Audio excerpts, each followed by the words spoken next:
உரிமைக்காகவும் உழைப்புக்கேற்ற ஊதியத்தை பெற வேண்டும் என்ற நோக்கத்தோடு இந்த மே முதல் நாள் கொண்டாடப்படுகிறது. முதலில் இந்தியாவிலேயே இந்த மே முதல் நாளை சென்னையில தான் நாம் கொண்டாட தொடங்கி இருக்கிறோம். சிந்தனை சிற்பி சிங்காரவேலர் தலைமையில தான் முதலில் சென்னை மாநகரத்தில் இந்த மே முதல் நாள் கொண்டாடப்பட்டிருக்கிறது.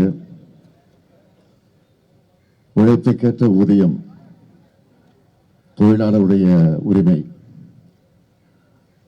அதேபோல் இன்றைக்கு நம்முடைய கழக தோழர்கள் உழைத்திருக்கக்கூடிய உழைப்புக்கு பலன் வருகிற 4ஆம் தேதி பெறவிருக்கிறோம். அதில் எந்த மாற்றமும் இல்லை, ஒரு துளி அளவு கூட மாற்றம் இல்லை என்பதை ஏதோ கருத்து கணிப்பில் இப்படிதான் சொல்லுகிறேன் என்று யாரும் கருத வேண்டிய அவசியம் இல்லை. கழகத்துடைய உணர்வை உணர்ந்து கொண்டிருக்கக்கூடிய காரணத்தால் அந்த கருத்தை நான் எடுத்து வைத்திருக்கிறேன், தவிர வேறல்ல. ஆக அதே நேரத்தில் இன்று மே முதல் நாளை இன்றைக்கு தொழிலாளருக்குரிய அந்த மரியாதையை, மதிப்பை, அவருடைய உரிமையை இன்றைக்கு கொண்டாடக்கூடிய வகையில் இந்த நாளை கொண்டாடி கொண்டிருக்கிறோம். மே முதல் நாள் பேரறிஞர் அண்ணா அவர்கள் முதலமைச்சராக பொறுப்பேற்றவுடன் விடுமுறையாக அதை அறிவித்து, அரசு விடுமுறையாக அதை அறிவித்து அதை கொண்டாட தொடங்கினார். ஊதியத்தோடு கூடிய விடுமுறையாக மட்டுமல்ல, அந்த விடுமுறை நாளை சட்டமாக்கி தந்தவர் அண்ணாவுக்கு பிறகு முதலமைச்சராக பொறுப்பேற்ற நம்முடைய முத்தமிழறிஞர் தலைவர் கலைஞர் அவர்கள்.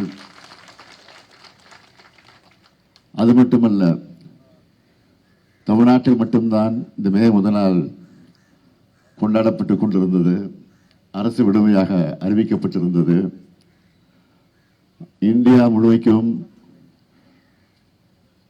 இந்த விடுமுறை நாளை இந்தியா முழுமைக்கு கொண்டு வர வேண்டும் என்று தலைவர் கலைஞர் அவர்கள் எடுத்துச் சொல்லி நாடாளுமன்றத்தில் நம்முடைய உறுப்பினர்கள் எல்லாம் குரல் எழுப்பி பிரதமராக இருந்த VP சிங் அவர்கள் அதை ஏற்றுக்கொண்டு தமிழ்நாட்டில் மட்டுமல்ல இந்தியா முழுமைக்கும் அரசு விடுமுறையாக, ஊதியத்தோடு கூடிய விடுமுறையாக அறிவித்து அதுவும் இன்றைக்கு கொண்டாடப்பட்டுக் கொண்டிருக்கிறது. இன்னும் ஒரு 2-3 நாட்களில் நம்முடைய தேர்தல் முடிவை எதிர்பார்த்து காத்துக் கொண்டிருக்கக்கூடிய உங்களுக்கு ஒரு நல்ல செய்தி வரும் என்ற நம்பிக்கை எல்லாருக்கும் இருக்கிறது. இந்த சூழ்நிலையில் நான் தெரிவித்துக் கொள்ள விரும்புவது, எல்லாருக்கும் எல்லாம் என்ற தத்துவத்தோடு தான், அந்த கொள்கையோடு தான் நாம் ஆட்சியை நடத்தி கொண்டிருக்கிறோம். ஆக அது தொடரும் தொடரும் தொடரும் என்ற உறுதியை எடுத்துச் சொல்லி இந்த மேதின நினைவு பூங்காவை தலைவர் கலைஞர் அவர்கள் தான் உருவாக்கி தந்திருக்கிறார்கள். இந்த பூங்காவில் அமைக்கப்பட்டிருக்கக்கூடிய நினைவு சின்னத்தையும் தலைவர் கலைஞர் அவர்கள் தான் உருவாக்கி தந்தது மட்டுமல்ல, அது எப்படி அமைய வேண்டும் என்று பல முறை இந்த இடத்திற்கு நேரடியாக வந்து அதையெல்லாம் சரி செய்து அதை உருவாக்கி தந்திருக்கிறார்கள். இதற்காக இதை குறிப்பிட்டு சொல்வது என்று சொன்னால், தொழிலாளர்கள் மீது, தொழிலாளர் உரிமை மீது எந்த அளவுக்கு தலைவர் கலைஞர் அவர்கள் நம்பிக்கை வைத்திருந்தாரோ அந்த நம்பிக்கைக்கு பாத்திரமாக நான் மட்டுமல்ல, நாம் அனைவரும் ஒன்றிணைந்து பாடுபடுவோம், பணியாற்றுவோம், உழைப்போம் என்று சொல்லி விடைபெறுகிறேன். நன்றி, வணக்கம்.